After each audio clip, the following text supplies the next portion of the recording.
what was kind of the main driving force of what the video was trying to talk about? Yeah, Chris. Elephants and how Asoka killed Kalinga. Asoka. Okay, so who was Asoka? All right, so. He is the emperor of India.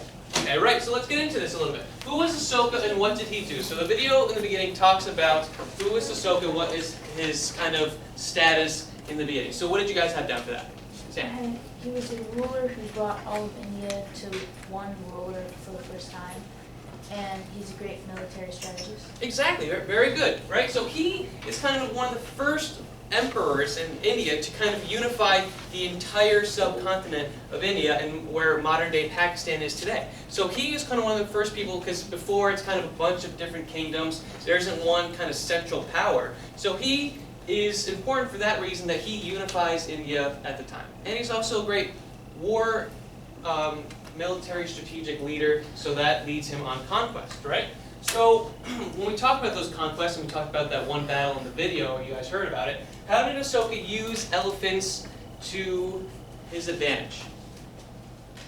He would use them to like trample people close to him. Right, okay, he would use them, he would put them out front in battle, and they would trample people. What's the advantage of doing something like that?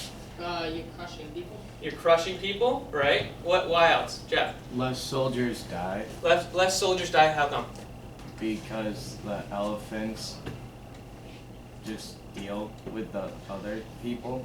Right, where are they? Where would the soldiers be in, or They'd be behind the elephants. right, they'd be behind them, right? Yeah, Marco? Oh, elephants act like a shield and they can take more arrows. Right, they act as a shield, right, for the soldiers, right? So it's just part of his strategy. It's a military strategy, and it proves to be very effective in his battle with the Kalingan Empire, right? So who can tell me why it was important for Asoka to overtake this nearby kingdom of Kalinga? What did you guys pick up on that from the video? See new hands. Christian. They control the southern trade routes. Kalinga controlled southern trade routes, so why would southern trade routes be important to Asoka and his empire? Why are trade routes important, from what you remember about? Because it allowed access to other goods that were necessary for their culture. Exactly, right? So it just helped, it expands the economy under Asoka's rule, for the Indian empire that he was running. So, did anyone else pick up on another reason why it was important for Asoka to take over Kalinga? Alec. It was the last rival. Exactly, it was the last rival in his nearby land that he wanted to unify, right? So if you take care of Kalinga, if you bring them underneath your rule, then you have no more competition, which in an emperor's case would be a good thing. Sure. So we see some of the images, some of the not real images, but like a dramatization or representation of what happened, right? So what was the results of Asoka's experience in battle with Kalinga? What happened? There's this great war and battle that takes place. So what happens as a result?